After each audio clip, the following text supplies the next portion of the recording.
Bonjour à tous et bienvenue dans la revue de février 2017. L'heure est grave les amis, car je viens d'apprendre qu'en Nouvelle-Zélande, des junkies volent des nains de jardin pour financer leur crystal meth. Et ça, c'est vraiment pas bien.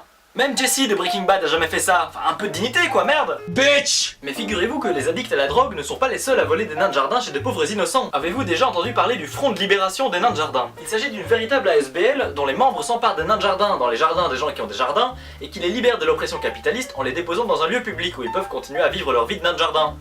Du coup pas dans un jardin. Du coup c'est plus des nains de jardin?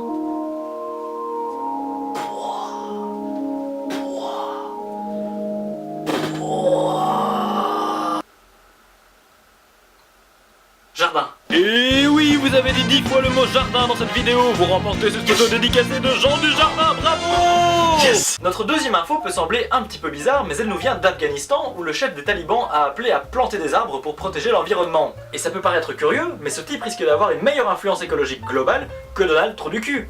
Ce qui n'est pas vraiment compliqué, mais enfin c'est pas banal. Ah, c'est pas banal ça. Après, des types qui vivent dans la montagne, qui se rasent pas et qui refusent l'oppression mainstream américaine, évidemment que c'est des hipsters bobo écolo. Et ils l'étaient bien avant que ce soit cool. Terminons cette revue, si vous le voulez bien, avec une sombre histoire d'assassinat. Le 13 février, Kim Jong-nam, frère de Kim Jong-un et fils de Kim Jong-il, s'est fait assassiner par deux femmes à l'aéroport de Kuala Lumpur en Malaisie. Ces deux femmes l'ont violemment agressé en l'aspergeant d'un poison mortel, le VX, qui est également une arme de destruction massive. Les deux agresseuses, prises sur le fait, se sont défendues en affirmant qu'elles croyaient que c'était une caméra cachée, genre un prank.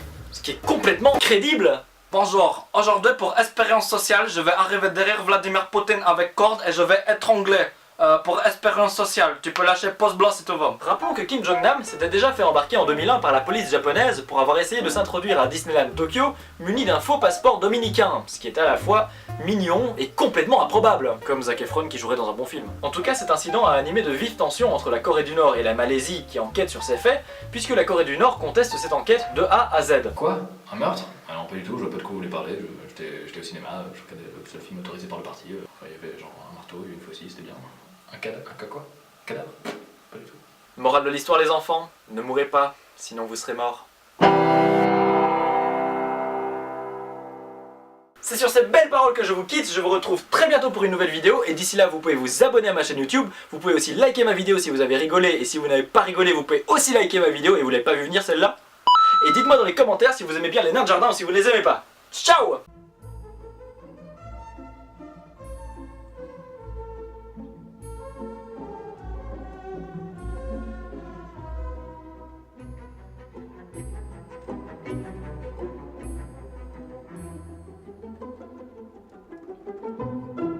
Expérience sociale, expérience sociale, expérience sociale, expérience sociale, expérience sociale, expérience sociale, expérience sociale.